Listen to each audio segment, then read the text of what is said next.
We took some unilateral economic steps to suggest we were willing to open up. And so we began to condition the American people and signal the Chinese and signal the world that we were moving in a new direction. The Chinese press, which of course was controlled by the party, stopped using phrases like blood-sucking capitalists of Wall Street or whatever sort of thing they used to use, and simply began to talk about the United States. And so there were these sort of indirect signals. It's almost like a marriage being brokered between two families, say the Montagues and the Capulets, who've always hated each other. How do you make the first move without embarrassing yourself? You know, if the United States were to somehow say to China, look, we'd really like to talk, and that became public, and the Chinese said no way, the Americans would look foolish. And of course, the opposite was true as well. Next came how to get in touch with each other. Although China and the US had no direct communication, they did have friendly countries through which they could talk. Several countries were discussed, but finally, Pakistan was chosen. And so there was a sort of diplomacy that was really like something, you know, from centuries past, where the Chinese would send a letter to someone in Pakistan, the president or the foreign secretary, saying, you know, burn this letter after reading, but tell the Americans, or get to the Americans, that we would like to talk to them. And then word would be passed on via the Pakistan ambassador in Washington. Nothing written down. They were always very careful about this. And so this very delicate courtship went on. Notes were passed and burned, and the communication continued. But at the beginning of 1971, everything went very quiet, and the US started to worry. In January 1971, we heard nothing back from the Chinese for several months, so we're beginning to get concerned. But then there was the famous ping pong tournament, and where the Chinese invited the American table tennis team to come to Beijing, gave them a warm reception. Ping pong, says the Oxford English Dictionary, a parlour game. And yet tonight, on this April evening under the arc lights of the People's Gymnasium, Peking, ping pong has become for a moment the most fascinating spectator sport in the world. Well, I'm sure any citizen of either country would be interested in peace in the world, and if this will do something in regards to opening the relations between our two countries, we certainly will be delighted. And that was a signal to us that they were open to a Kissinger trip. In fact, a week later, they confirmed this through a secret message, again, through the Pakistanis. It was the most important message to come to the Oval Office since the end of World War II. That's how Nixon described it. Next came the decision, who would Nixon send as his special envoy for this most historic trip to Beijing to meet the Chinese Premier, Zhou Enlai? And was Kissinger always Nixon's first choice to visit China? Well, he wasn't initially, and there's a wonderful extract on the Kissinger tapes, which I've seen, where, you know, the invitation comes and Nixon and Kissinger talking about it, and Nixon says, this is great, this is great, this is what I've always wanted. But who shall I send? And Kissinger very cleverly sort of goes through them all. Hello. Dr. Kissinger returning your call, sir. Hello. There you are.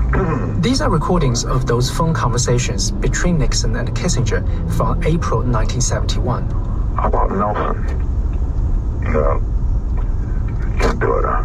Well, he wouldn't be disciplined enough. Yeah. Although he's a possibility. They were heard debating who should be the secret US envoy.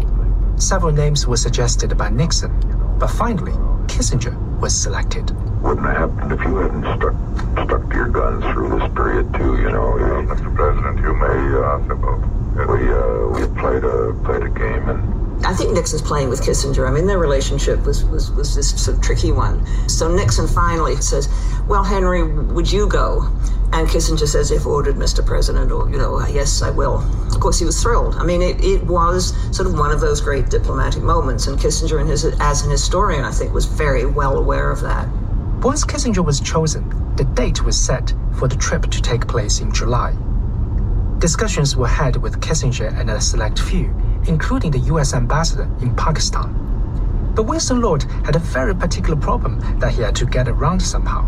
My wife was born in Shanghai and came to the United States at the age of 8. I share everything with my wife. Well, Kissinger knew that and trusted us both. But in this instance, he said, this is one time you can't tell your wife what you're doing. It's too sensitive. She's Chinese. If it leaks, you'll be blamed. So I promised Kissinger not to say anything to her, but then I also didn't want to keep it from my wife. So I solved it in the following manner. In those days, Beijing was called Peking. So when I was packing for the trip, I went to the window in our house, brought my wife over, and said slowly, pointing out the window, I think I see a Peking Tom. She figured out what I was getting at. And so I managed to keep my pledge to Kissinger not to tell her, but I managed to convey the information. So, all set. And here begins the secret trip to communist China via Pakistan.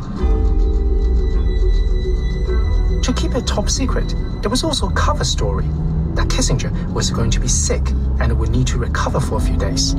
At the same time, he would sneak off to Beijing. One of the problems was as we were flying, I think, toward India, he actually got a real stomach ache. And he had to cover it up because he didn't want to mess up his later cover story. So in any event, we got to Pakistan and we were at a banquet with the president of Pakistan. And then at 3 a.m., after returning from the banquet, we were driven to the Islamabad airport by the Pakistani foreign minister or defense minister. And we went to the plane and there were some Chinese on the plane to our surprise. And we had 2 Secret Service with us and they were so surprised they went for their pistols, I think. But it turned out that Zhou Enlai had sent some close advisors all the way to Pakistan to escort us into China, which was a very nice gesture.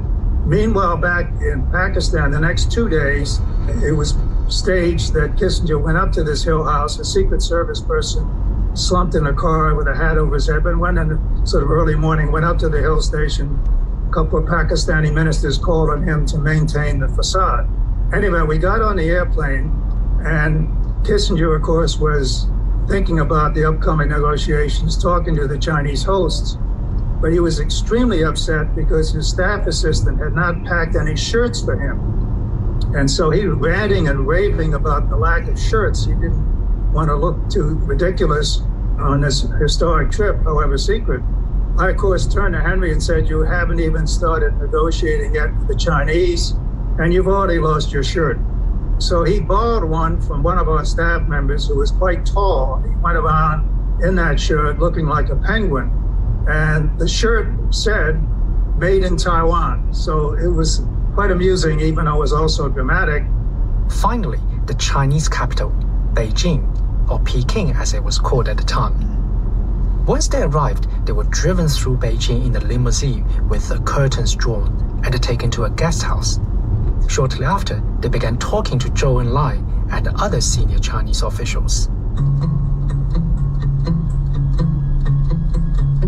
And we had something like 17 hours of discussion with Zhou Enlai and a couple of his assistants, sometimes alone. All the negotiations took place in the guest house. We would have a green felt table between us. There was, of course, a real sense of history looming over us. But I must say that although there was tension throughout, the fact that Zhou Enlai and Kissinger could engage immediately in such strategic discussions as well as specific issues, you could tell that they respected each other and that they profited and enjoyed talking to one another. I mean, there's no mistaking the fact that there was